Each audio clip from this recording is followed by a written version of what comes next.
शुरुआत करते हैं अग्निपथ स्कीम तो। पंजाब दे विच हुण लगातार अग्निपथ स्कीम का विरोध हो रहा है। नंगल दे विच नौजवान सड़कों ते उतरे ने। चंडीगढ़ ऊना ते आनंदपुर साहिब गढ़शंकर हाईवे जाम कर दिता है। वाहनां दीयां लंबियां कतारां लग गईयां ने। लगातार पंजाब दे विच भी हुण अग्निपथ योजना का विरोध किया जा रहा है। नंगल दे विच अग्निपथ दे विरोध दे विच नौजवान सड़कों ते उतरे ने, हाईवे जाम कर दिते ने, वाहनां दीयां लंबियां कतारां लग गईयां ने।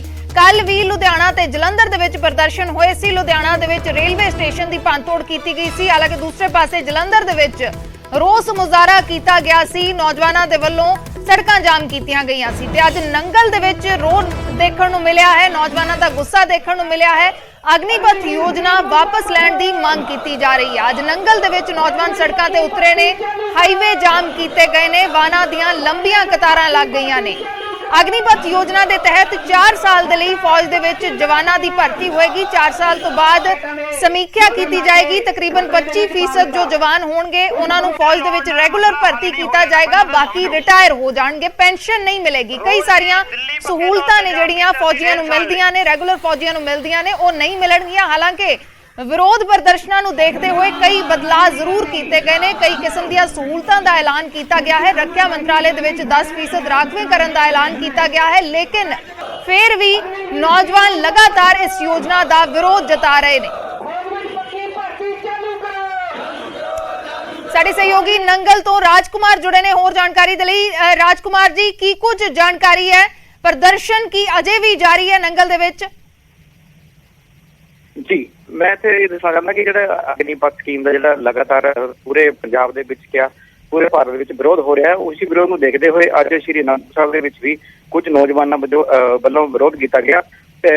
नौजवानों वालों पहला पंचकारा पार्क में इकट्ठे होकर होने तो बाद जो है वो सारे इकट्ठे होए, तो उस तो बाद जो चंदगंगा स्टेडियम को आके इन्होंने आनंदपुर साहिब चंडीगढ़ जो मुख्य मार्ग है वो आगे धरना लगा दिता। इन्हों की यही मंग सी कि जो अग्निपथ स्कीम है जी ਜਾਂ वापस होवे ते उस तो बाद नाल ही इन्होंने प्रशासन ਨੂੰ ਜਿਹੜਾ ਮੰਗ ਪੱਤਰ ਦੇਣ ਤੋਂ ਬਾਅਦ ਹੀ ਜਿਹੜਾ ਇਹ ਧਰਨਾ ਜਿਹੜਾ ਸਮਾਪਤ ਹੋ ਪਾਇਆ ਹੈ।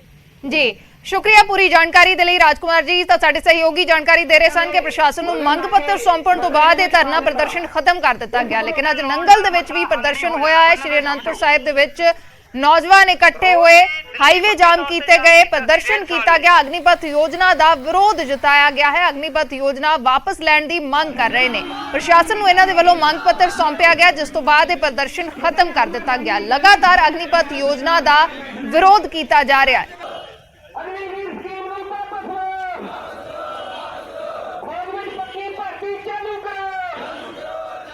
अग्निपथ योजना के विरोध के विचाले केंद्रीय मंत्री अनुराग ठाकुर ने अपील की है। नौजवानों को हिंसा का रास्ता छड्डण की अपील की है। उन्होंने कहा कि अग्निपथ नौजवानों के हित दे विच लिया गया फैसला है। इस दे नाल देश की सुरक्षा मजबूत होएगी। अनुराग ठाकुर का यह बयान है। उन्होंने अपील की है कि नौजवान हिंसा का रास्ता छड्ड देण। यह नौजवानों के हित दे विच लिया गया फैसला है। फौज की भर्ती की नौजवान तैयारी करन, इस दे नाल देश की सुरक्षा मजबूत होएगी। यह नौजवानों के हित दे विच लिया गया फैसला है।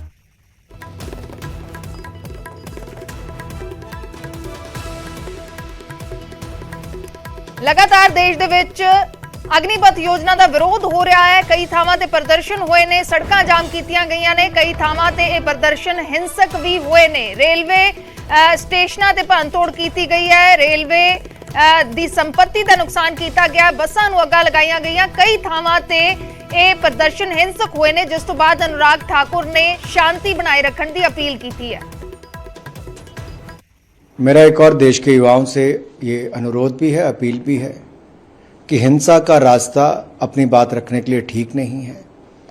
अग्निवीर युवाओं के हित में और देश को और सुरक्षित बनाने के लिए एक युवा आर्म फोर्सेस बनाने के लिए उस दिशा में निर्णय लिया गया है और इसके सभी पहलुओं को जानने की आवश्यकता भी है। आपके जो भी कंसर्न है, जो भी विषय, उसको सरकार गंभीरता से सुन भी रही है और मुझे लगता है आगजनी करने से, हिंसा फैलाने से, उपद्रव मचाने से कुछ नहीं होगा, क्योंकि कुछ लोग अपनी राजनीतिक रोटियां सेंकने के लिए अगर करना चाहते हैं तो ये भी उचित नहीं है कि बच्चों के हाथ में झंडा देकर कोई निकाल देता है, कोई छोटे छोटे बच्चों को सड़कों पे निकालता है। ये उचित नहीं है।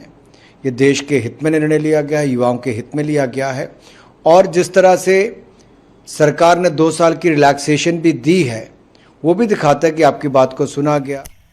उधर अग्निपथ ते अज दोपहर 2 वजे रखिया मंत्रालय दे वल्लों प्रेस कॉन्फ्रेंस की जाएगी। डीएमए दे एडिशनल सैकटरी प्रेस कॉन्फ्रेंस करनगे। रखिया मंत्री ने हाई लैवल मीटिंग की है, जिस मीटिंग दे विच तिन्ना सेनावां दे मुखी शामिल सन। तां की कोई वड्डा फैसला हो सकदा है, इसदा सब नूं इंतजार होएगा। अग्निपथ योजना नूं लैके दोपहर 2 वजे रखिया मंत्रालय दे वल्लों प्रेस कॉन्फ्रेंस की जाएगी ते प्रेस कॉन्फ्रेंस तो पहला मीटिंग की गई है, हाई लैवल मीटिंग हुई है। रखिया मंत्री राजनाथ सिंह की अगवाई दे विच ਇਹ ਮੀਟਿੰਗ ਹੋਈ ਹੈ, ਜਿਸ ਦੇ ਵਿੱਚ ਤਿੰਨਾਂ ਸੈਨਾਵਾਂ ਦੇ ਮੁਖੀ ਸ਼ਾਮਲ ਸਨ।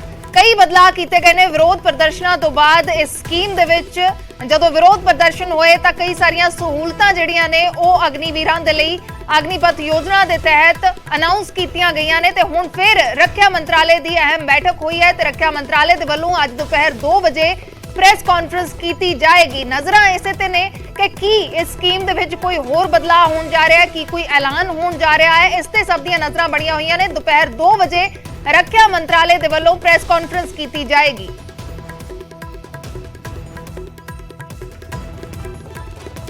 अग्निपथ योजना नूं लैके प्रेस कॉन्फ्रेंस होएगी। लगातार देश भर दे विच अग्निपथ योजना दा विरोध नौजवानों दे वल्लों कीता जा रहा है। फौज दे विच रेगुलर भर्ती दी मंग कीती जा रही है। मंग कर रहे ने कि जिस तरीके दे नाल पहला फौज दे विच भर्ती हुंदी है, उसे प्रक्रिया नूं जारी रखिया जावे। अग्निपथ योजना दा विरोध जताया जा रहा है। तां अग्निपथ नूं लैके एक वड्डी मीटिंग कीती गई है। मीटिंग तो बाद दोपहर 2 वजे अज प्रेस कॉन्फ्रेंस की जाएगी।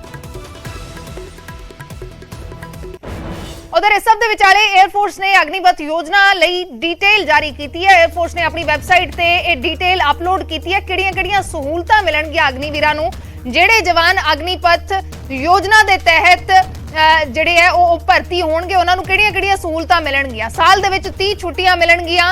सीएसडी कैंटीन सुविधा भी अग्निवीरां नूं मिलेगी। अग्निवीरां नूं वर्दी अलाउंस मिलेगा, ट्रैवल अलाउंस मिलेगा, सैलरी दे नाल हार्डशिप अलाउंस भी मिलेगा। तां ये सारियां सहूलतां ने ਜਿਹੜੀਆਂ ਅਗਨੀਵੀਰਾਂ ਨੂੰ ਦਿੱਤੀਆਂ ਜਾਣਗੀਆਂ। 에ਅਰਫੋਰਸ ਦੇ ਵੱਲੋਂ ਇਹ ਡਿਟੇਲ ਆਪਣੀ ਵੈਬਸਾਈਟ ਦੇ ਉੱਤੇ ਅਪਲੋਡ ਕੀਤੀ ਗਈ ਹੈ।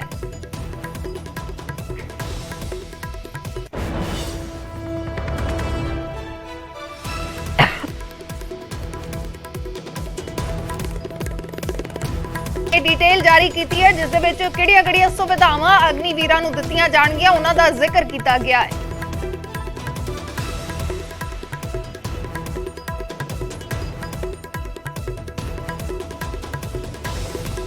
अग्निपथ योजना का जिथे लगातार विरोध हो रहा है, उत्थे ही किहड़ियां-किहड़ियां सुविधावां दित्तियां जाणगीआं अग्निवीरां नूं, वो भी जानकारी हुण सांझी कीती जा रही है।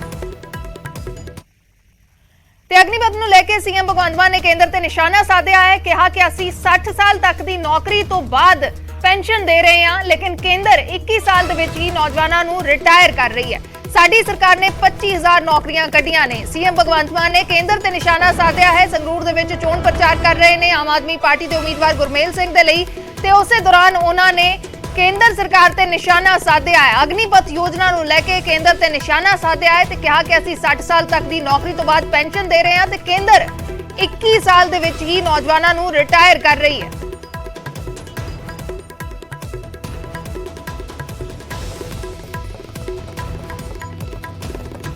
1000 नौकरियां कट्टियां होर कटांगे, पर वो नौकरियां ਜਿਹੜੀਆਂ ਨੇ ਜਦੋਂ तक थोड़ी उम्र 60 साल की नहीं होंगी उदों रिटायर होंगे, उस बाद पेंशन मिलूगी।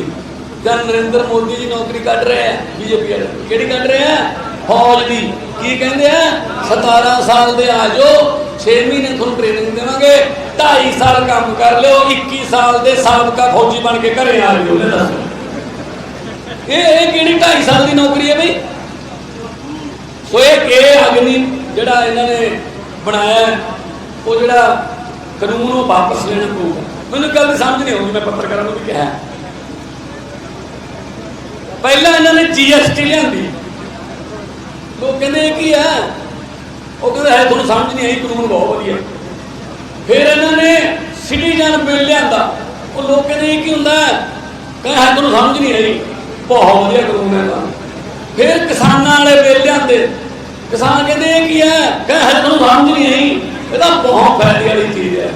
ਹੁਣ ਆ ਗਿਆ ਅਗਨੀ, ਉਹ ਕਹਿੰਦੇ ਇਹ ਕੀ ਹੈ, ਕਹਿੰਦੇ ਹੈ ਤੁਹਾਨੂੰ ਸਮਝ ਨਹੀਂ ਆਈ। ਇੱਕ ਸਮਝਦਾਰ ਕੱਲੀ BJP ਰਹੇਗੀ ਬਸ, ਆਪਾਂ ਕੰਮ ਨਹੀਂ ਕੋਈ ਕਰਦੇ ਹਾਂ। ਇਹੋ ਜਿਹੇ ਕਾਨੂੰਨ ਲਿਆਉਂਦੇ ਕਿਉਂ ਨੇ, ਲੋਕਾਂ ਨੂੰ ਸਮਝ ਨਹੀਂ ਆਉਂਦੇ। ਕੇਂਦਰ ਸਰਕਾਰ ਤੇ ਮੁੱਖ ਮੰਤਰੀ ਭਗਵੰਤ ਮਾਨ ਨੇ ਨਿਸ਼ਾਨਾ ਸਾਧਿਆ ਹੈ। ਪਹਿਲਾਂ ਵੀ ਉਹਨਾਂ ਦੇ ਵੱਲੋਂ ਅਗਨੀਪਥ ਯੋਜਨਾ ਦਾ ਵਿਰੋਧ ਜਤਾਇਆ ਗਿਆ ਹੈ ਤੇ ਪ੍ਰਦਰਸ਼ਨਕਾਰੀਆਂ ਦੇ ਨਾਲ ਕੱਲ ਗੱਲਬਾਤ ਕਰਦੇ ਹੋਏ ਉਹਨਾਂ ਨੇ ਇਹ ਵੀ ਹਾਮੀ ਭਰੀ ਕਿ ਵਿਧਾਨ ਸਭਾ ਇਜਲਾਸ ਦੇ ਦੌਰਾਨ ਅਗਨੀਪਥ ਯੋਜਨਾ ਦੇ ਵਿਰੋਧ ਦੇ ਵਿੱਚ ਮਤਾ ਲਿਆਂਦਾ ਜਾਏਗਾ। ਤਾਂ ਹੁਣ ਫਿਰ ਅੱਜ ਚੋਣ ਪ੍ਰਚਾਰ ਦੇ ਦੌਰਾਨ ਸੀਐਮ ਭਗਵੰਤ ਮਾਨ ਨੇ ਕੇਂਦਰ ਤੇ ਨਿਸ਼ਾਨਾ ਸਾਧਿਆ ਹੈ, ਅਗਨੀਪਥ ਸਕੀਮ ਦਾ ਵਿਰੋਧ ਜਤਾਇਆ ਹੈ ਤੇ ਨਾਲ ਹੀ ਸਵਾਲ ਚੁੱਕੇ ਨੇ ਇਸ ਸਕੀਮ ਨੂੰ ਲੈ ਕੇ।